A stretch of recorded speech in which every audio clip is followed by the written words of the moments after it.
Agartala GRP থানা পুলিশের হাতে সোনামুড়া মতিনগর গিলামুড়া এলাকা থেকে গ্রেপ্তার মানব পাচারকারী বৃহস্পতিবার ভোর রাতে।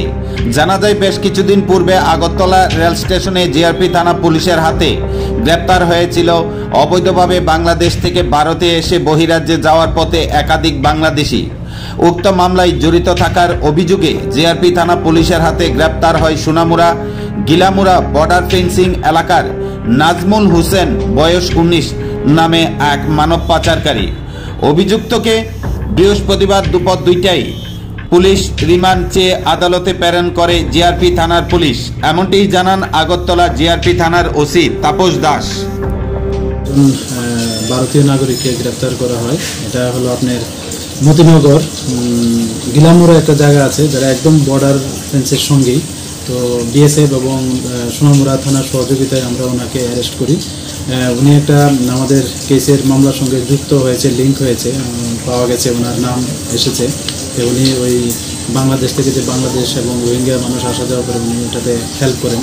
তো এই সুবাদে আমরা ওনাকে গ্রেপ্তার করেছি। তো আজকে ওনাকে আমাদের মহামান্য আদালতে প্রেরণ করছি এবং পুলিশ নিয়ে চাচ্ছে।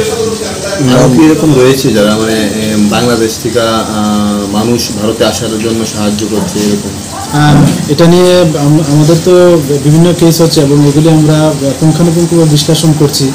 তো যারাই ওর সঙ্গে যুক্ত আছে বা নাম আসছে আমরা এগুলি ভেরিফাই করছি এবং নিশ্চয়ই তাদের আইনের আওতায় এনে আমরা তাদেরকে উপযুক্ত মানে কেসে অ্যারেস্ট করে আমরা মহামান্য আদালতে প্রেরণ করি।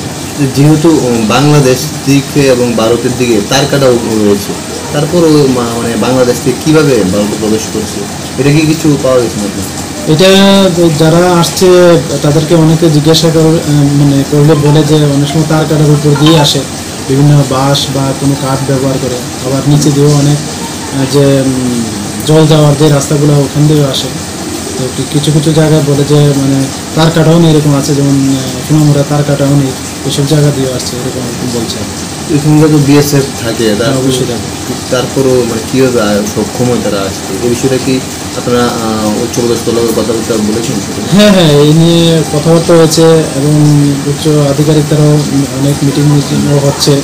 তো এইসব বিষয়গুলো যারা অথরিটি আছেন তারা নিশ্চয়ই এটা ওয়াকিবহাল এবং এ নিয়ে ভাবনা চিন্তা করছে এবং করছেন। ওর নাম এবং বয়সটা? ওর নাম হলো নাজমুল হোসেন, বয়স 19 বছর, আর এমনিতে বাড়ি মতিনগর গিলামুড়া বাড়ি, যা সোনামুড়া থানার আন্ডারে।